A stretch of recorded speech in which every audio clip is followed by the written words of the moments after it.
हमें लगता है कि हमारे यहाँ केस है, रखने लायक है, हम इसको रख सकते हैं, इलाज कर सकते हैं, हम जरूर करें। दिन दिन से बारिश हो रही है, लोगों को कोई ना कोई छोटी छोटी बीमारी, क्या इसका मेन कारण है? हम लोग शिविर के माध्यम से सबको जागरूक करके बचा। मेरा ये जो अपना हॉस्पिटल है, जो ये आपका अपना हॉस्पिटल है, ये समस्त शहरवासियों का अपना हॉस्पिटल है।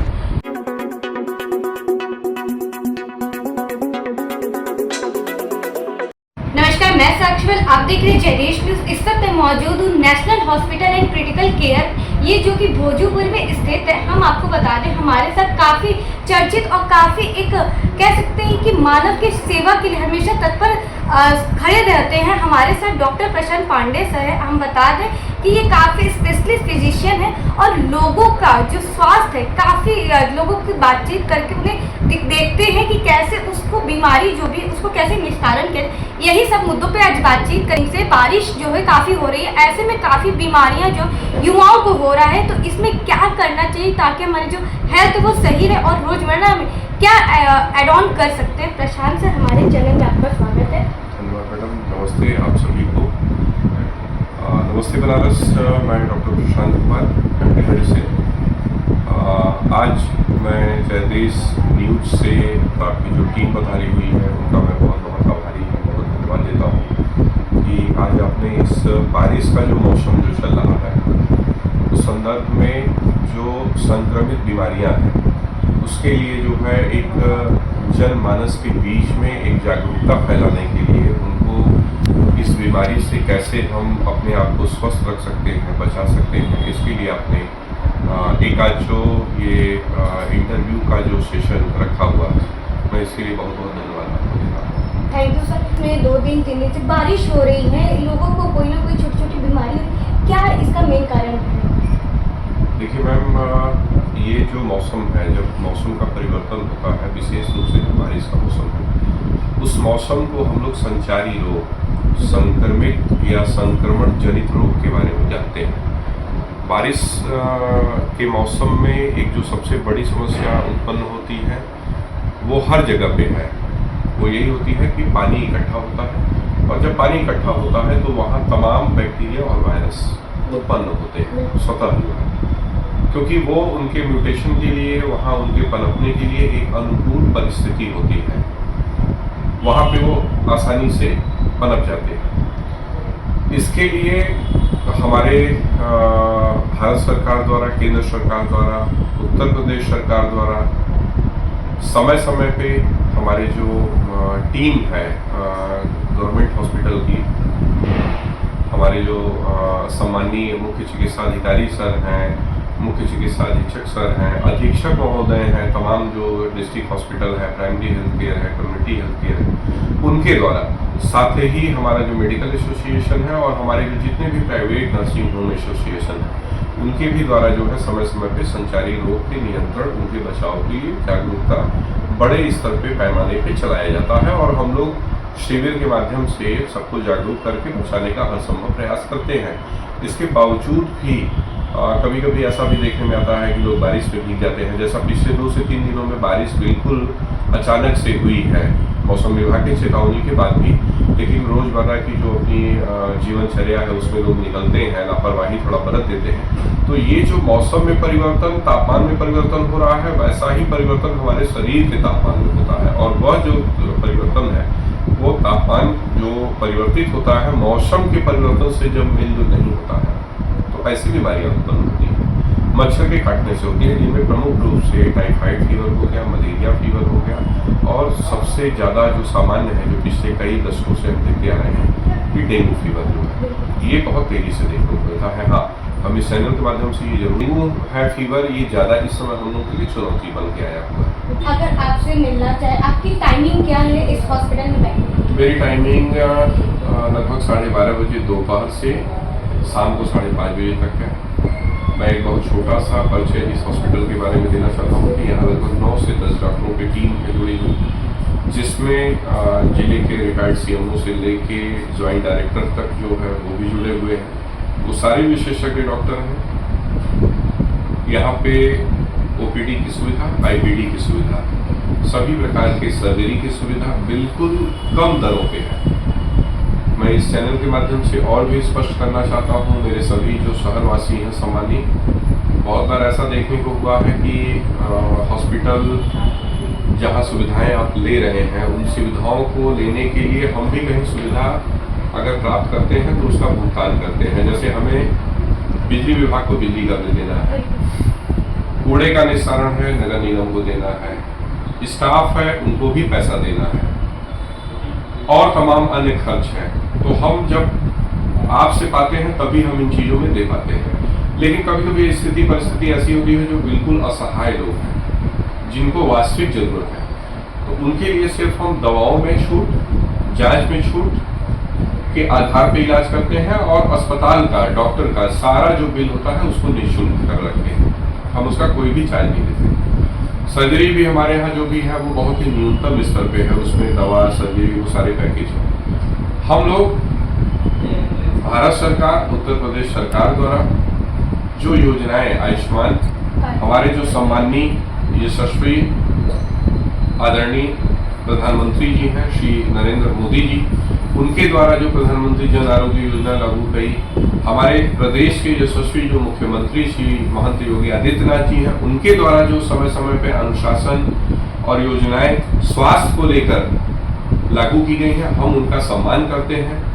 उस क्रम में हम सारे जो प्राइवेट नर्सिंग होम हैं, मेरा ये जो अपना हॉस्पिटल है, जो ये आपका अपना हॉस्पिटल है, ये समस्त शहरवासियों का अपना हॉस्पिटल है, उनमें भी हमने यही योजना लागू की है कि अगर कोई असहाय है और वो दवा का बिल, ये हॉस्पिटल का बिल, डॉक्टर का बिल अगर नहीं दे पाता है, तो हम उनको दवा के बिल में छूट अच्छा एक करके और जांच में जो हमसे संभव हो पाता है वो हम रियायत करके छूट देके उनका इलाज करते हैं। और अगर हमें लगता है, मैं सभी से ये निवेदन भी करूँगा, अगर हमें लगता है कि हमारे यहाँ केस है, रखने लायक है, हम इसको रख सकते हैं, इलाज कर सकते हैं, हम जरूर करें। तो हम उनको काशी हिंदू विश्वविद्यालय जो एक सबसे बड़ा एम्स का दर्जा प्राप्त जो है SGPGI है, किंग जॉर्ज मेडिकल यूनिवर्सिटी है, उन जगहों पे रेफर करके मरीज की जान बचा सकते हैं। देखा जाता है अक्सर लोगों की जो छोटी मोटी बीमारियां होती खुद से दवा ले लेते विदाउट डिस्कस के, क्या है कितना ये इफेक्ट है या नुकसान है?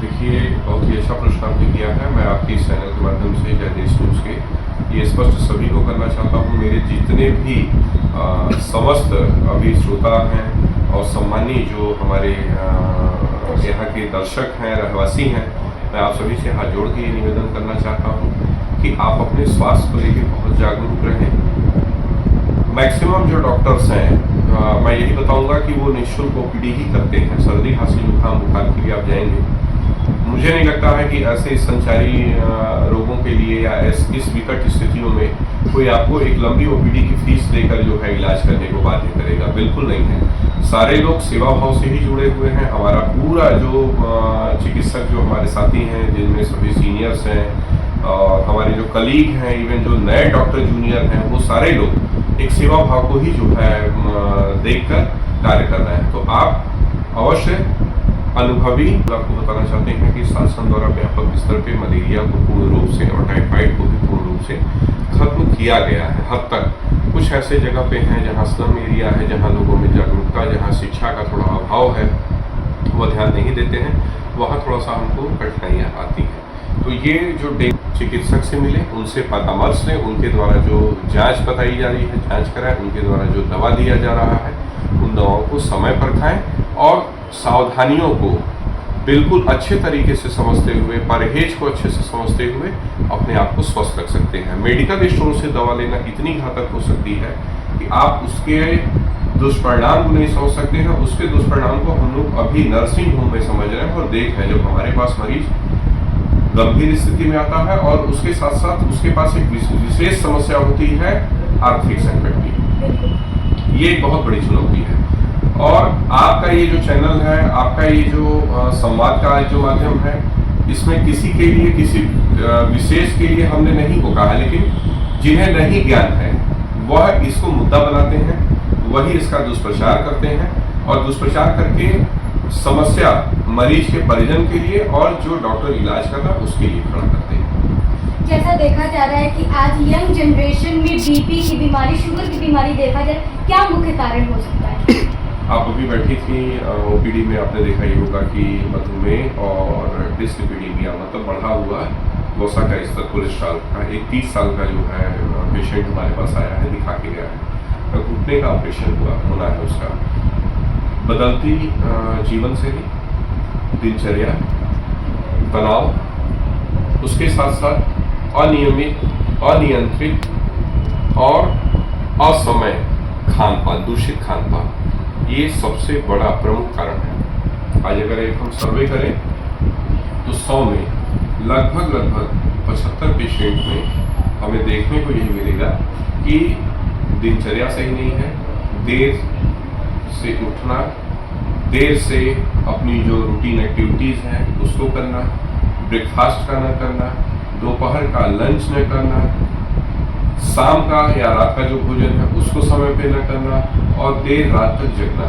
उसके साथ साथ विशेष तौर से युवाओं में देखिए हर एक चीज़ों का समय है और कोई चीज़ें समय पे मिलती है तो उसका एक अलग आनंद होता है। समय से पहले अगर आप किसी को पाना चाहेंगे तो वो उतना आनंद नहीं देगा आपको।